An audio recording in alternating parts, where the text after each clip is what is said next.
just crazy. Look at how much more light we have already. There's so much. That's It's crazy. just like, I know. You want to help me move some plants? Yeah. I want to save these plants over here, but, I do. but they're in the way, so let's put them over here. Oh my gosh, all these roots. Yeah, this is tough. Because ideally you want to dig twice the size of the root ball here. Yeah, right? But We I don't know if really you have that can. luxury. Oh my god, I broke my shovel.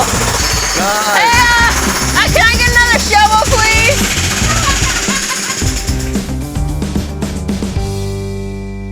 So what's this crazy device you've got? It's pretty cool. It's a tree removing tool. Oh, We yeah? use it on smaller trees like this. But what we want to do is want to remove all the rest of the plants we don't want back here anymore. We want to put the teeth around the base of the sapling or the tree. Okay. And then we just pull it back. And what's nice is this will pull out the whole root ball instead of having to dig around. Cool. You want to give it a go? Yeah, I'll give it a go. All right. Pull back. And just pull back. Oh, sorry. Look out for falling trees. Yeah, no kidding. Look at that. So imagine how much harder it would have been to have to dig around it. That would have been kind of hard to dig out.